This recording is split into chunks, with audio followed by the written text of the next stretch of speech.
नमस्कार दोस्तों। बहुत कॉमनली लोगों की कंप्लेन होती है कि हमारे ये जो पलकों के जो बाल होते हैं ना, ये गिर रहे होते हैं, या जो हमारे ये जो आईब्रोज के बाल होते हैं ना, वो गिर रहे होते हैं।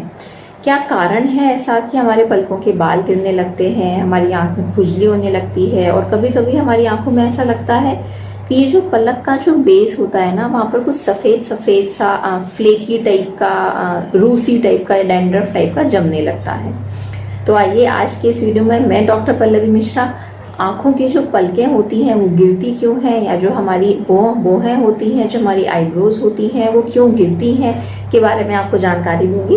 पूरी जानकारी के लिए मेरे इस वीडियो को अंत तक ज़रूर देखिएगा, और अगर मेरा वीडियो आपको पसंद आता है तो मेरे चैनल को सब्सक्राइब करिएगा और मेरे इस वीडियो को बाकी लोग के साथ में शेयर करिएगा। तो चलिए बिना समय गंवाए शुरू करते हैं आज का ये वीडियो। हमारी पलकों के गिरने का जो सबसे बड़ा कारण होता है वो होता है ब्लेफराइटिस। ब्लेफराइटिस क्या होता है? ब्लेफराइटिस इसकी ये जो हमारी पलक है इसको हम ब्लेफेरा बोलते हैं, और इसी का कोई इन्फेक्शन हो जाता है या अगर इसका कोई इन्फ्लेमेशन हो जाता है तो उसे हम लोग ब्लेफराइटिस बोलते हैं। अब ब्लेफराइटिस होता क्यों है? सबसे कॉमन जो कारण है ब्लेफराइटिस का वो होता है हमारे सर का डैंड्रफ। जो सबका सर का जो डैंड्रफ होता है ना, वो थोड़ा सा सूखा टाइप का होता है ना, तो वो झड़ता है, और जब वो झड़ता है तो वो आके ना हमारे यहाँ पलकों पर आके डिपॉजिट हो जाता है। और उसके साथ में क्योंकि हमारी पलकों पर कुछ तेल निकालने वाली ग्रंथियाँ होती हैं, तो उन ग्रंथियों के साथ में, उस तेल के साथ में ना, वो जो हमारी डैंड्रफ होती है वो ऐसे चिपक सी जाती है और वो एक चिपचिपा सा पदार्थ बना लेती है, वो यहाँ पर जमने लगती है, और उसकी वजह से हमारी पलकों का इन्फेक्शन हो जाता है या फिर हमें ब्लेफराइटिस हो जाती है, और इसी की वजह से ही हमारी पलकें झड़ती हैं। दूसरा जो सबसे कॉमन कारण होता है वो होता है बहुत ज़्यादा आई मेकअप का इस्तेमाल। आपने बहुत कॉमनली देखा होगा कि जो लड़कियां होती हैं ना, वो काजल, मस्कारा, आईलाइनर बहुत ज़्यादा इस्तेमाल करते हैं।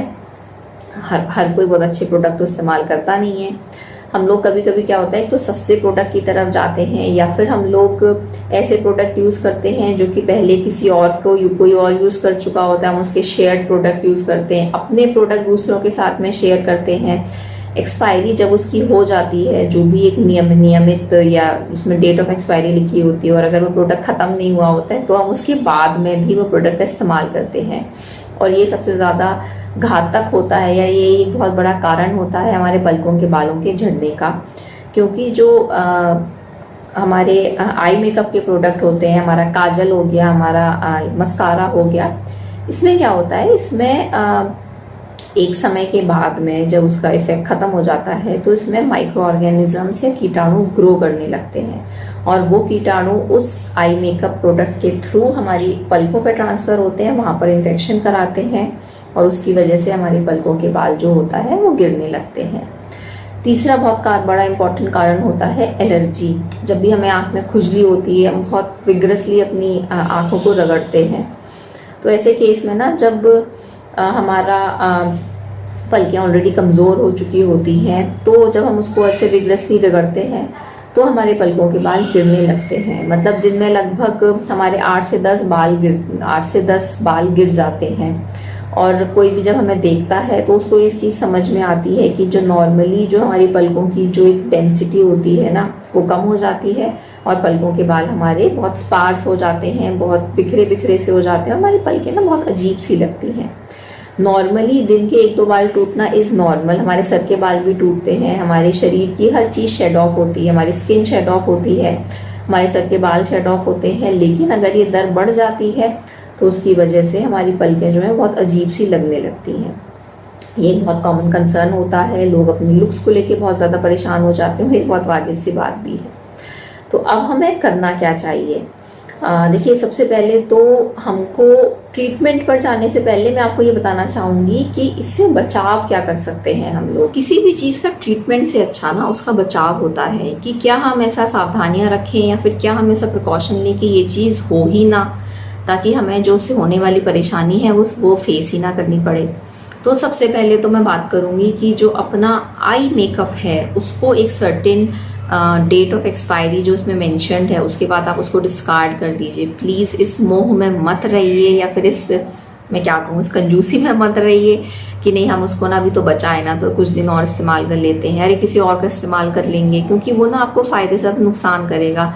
आप 10 रुपये बचाने के चक्कर में ना अपना 100 रुपये का नुकसान कर देंगे, जो कि बाद में फिर आपको जब पलकें आपकी टूटेंगी तो फिर आप उसके लिए ट्रीटमेंट जाएंगे, आप डॉक्टर की फ़ीस देंगे, आप दवाइयाँ खरीदेंगे, तो अल्टीमेटली वो उसमें ना लंबे समय में नुकसान आप ही का होगा। तो उससे बेटर है कि आप जो डेट ऑफ एक्सपायरी है उसके बाद आप उस आई मेकअप को डिस्कार्ड कर दें। दूसरी बात कि कभी भी ना जो शेयर्ड मेकअप होता है कि अपना मेकअप आपने किसी और के साथ शेयर कर लिया, किसी और का मेकअप आपने इस्तेमाल कर लिया, वो चीज़ बिल्कुल ना करें। क्या होगा ना, किसी ने एक तो मस्कारा लगाया, वो मस्कारा अगर उसकी पलक पे कोई इन्फेक्शन है या ब्लेफराइटिस है तो वो उसका इन्फेक्शन उस मस्कारे में जाएगा, फिर उस मस्कारे से वो आपकी पलक में आएगा, फिर आप परेशान होंगे। तो अपना आई मेकअप जो है वो किसी के साथ भी शेयर ना करें। और क्या इम्पोर्टेंट बात है कि जब भी आप आई मेकअप का इस्तेमाल करते हैं तो ये इंश्योर करें कि आप रात में वो आई मेकअप अच्छे से हटा के सोएं। पूरी रात अगर आँख में आई मेकअप रहता है तो वो क्या करता है कि जो हमारी छोटे छोटे जो ग्लैंड होते हैं पलकों पर, उसकी ओपनिंग को ब्लॉक करता है, और जब उसकी ओपनिंग ब्लॉक हो जाती है तो वो हमारी आँख की जो आंसुओं की जो परत होती है उसको बहुत ज़्यादा डिस्टर्ब करती है। हमारी आँख पे ब्लेफराइटिस होती है, ड्राइनेस आती है, सूखापन आता है। तो आप ये इंश्योर करिए कि रात में अपना आई मेकअप आप अच्छे से हटा कर सोइए। रात में सोते समय आँख में काजल, मस्कारा, आईलाइनर, कोई भी मेकअप का प्रोडक्ट नहीं होना चाहिए। उसके अलावा क्या कर सकते हैं, उसके अलावा एक बहुत इंपॉर्टेंट बात है कि अगर सर में डैंड्रफ है तो क्या करें। उसके लिए ना आप एक स्कैल्प करके एक शैम्पू आता है जिसमें कि कीटोकोनाजोल होता है, उसको आप हफ्ते में एक बार इस्तेमाल करिए। उससे क्या होगा कि जब अगर आपके सर पे डैंड्रफ नहीं होगी तो वो आपकी पलकों पर आके नहीं गिरेगी और वो आपकी पलकों को परेशान नहीं करेगी। बहुत ज़्यादा ज़रूरी है कि आप अपनी सर की हाइजीन मेंटेन रखें, अपने पलकों की हाइजीन मेंटेन रखें, क्योंकि जहाँ भी गंदगी होती है, जहाँ भी कोई चीज़ आके जमती है, वहीं पर ही कोई भी बैक्टीरिया या कोई भी कीटाणु पनपता है और वो आपकी आँख को नुकसान देता है। अगर आपकी आँख में खुजली हो रही है, आपकी आदत, आपका हाथ बार बार आपकी आँख पे जा रहा है, आपको आँख रगड़ने की आदत है जिसकी वजह से आपके पलकों के बाल टूट रहे हैं, तो बहुत मैं आप लोगों से रिक्वेस्ट करूँगी कि अपने आई डॉक्टर को ज़रूर कंसल्ट करिए कि कहीं आपकी आँख में एलर्जी तो नहीं है, क्योंकि ये एलर्जी ही कारण होती है हमारी आँख में खुजली का, और उसकी वजह से हमारे पलकों के बाल टूटते हैं। Last but not the least, बहुत इम्पॉर्टेंट रोल होता है हमारी डाइट का। आप अच्छा खाना खाइए, आप अपने खाने में हरी सब्जियां, फल, खूब सारा पानी, दूध, दही, घी ये सब इंक्लूड करिए। नॉनवेज खाते हैं तो आप नॉनवेज खाइए, बट हेल्दी डाइट लीजिए, क्योंकि एक अच्छा शरीर तभी बनता है जब आप अच्छा खाना खाते हैं। तो ये तो थी बहुत बेसिक सी जानकारी। अगर हमारे पलकों के बाल टूट रहे हैं, अगर हमारे आईब्रोज के बाल झड़ रहे हैं तो उसका कारण क्या होता है, उससे बचाव के लिए हम क्या कर सकते हैं और उसका ट्रीटमेंट क्या होता है। आँख की बीमारी के संबंध में अगर आपको कोई भी जानकारी चाहिए हो तो आप मुझे नीचे कमेंट बॉक्स में मैसेज कर सकते हैं। मिलते हैं अगले वीडियो में, तब तक के लिए अपना ध्यान रखिए, अपनी आँखों का ध्यान रखिए। जय हिंद।